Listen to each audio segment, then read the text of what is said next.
अंगना। जन्म लिए गुरु जन्म लिए, गिरौदपुरी माँ जन्म लिए। जन्म लिए गुरु जन्म लिए, गिरौदपुरी माँ जन्म लिए। जन्म लिए गुरु जन्म लिए, गिरौदपुरी माँ जन्म लिए।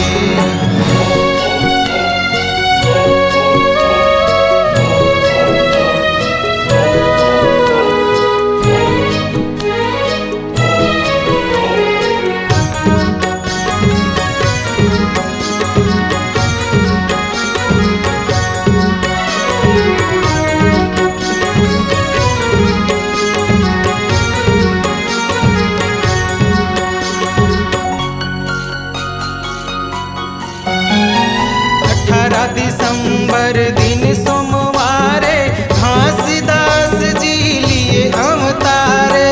घासीदास जी लिए अवतारे, घासीदास जी लिए अवतारे। चमके चंदा कस मुख मंडल, महंगो घर सतपुरुष पधारे। महंगो घर सतपुरुष पधारे, महंगो घर सतपुरुष पधारे। मोहनी सूरत बड़ भाई ललना, मोहनी सूरत बड़ भाई ललना, मारे किलकारी गुरु बलना मना।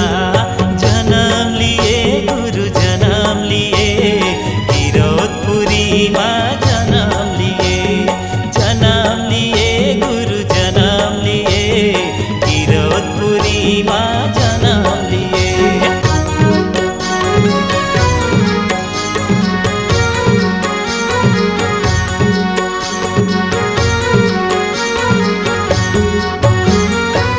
चौका मंगल सोहर गाए, जुर्मिल के सब छठी मनाए। जुर्मिल के सब छठी मनाए, जुर्मिल के सब छठी मनाए। शुभ घड़ी बेरा बालक के, घासीदास जी नाम धराए। घासीदास जी नाम धराए, घासीदास जी नाम धराए। जगमग जगमग जगमग ना, जगमग जगमग जगमग ना, सत्य नाम के बर दिया ना। जन्म लिए गुरु जन्म लिए, गिरौदपुरी माँ जन्म लिए। जन्म लिए गुरु जन्म लिए, गिरौदपुरी माँ जन्म लिए। झांझ मजीरा बजे झननना, मगन होके जोगी नाचे झूम छनना। झांझ मंजीरा बाजे झननना, मगन होके जोगी नाचे झूम छनना।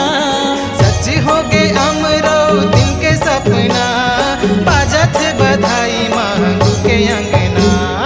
जन्म लिए गुरु जन्म लिए, गिरौदपुरी माँ जन्म लिए।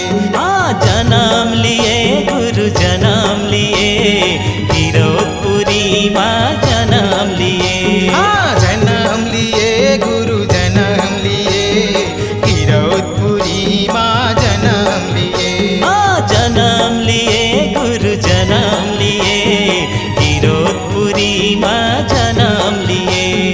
जन्म लिए बाबा जन्म लिए, गिरौदपुरी माँ जन्म लिए। जन्म लिए गुरु जन्म लिए,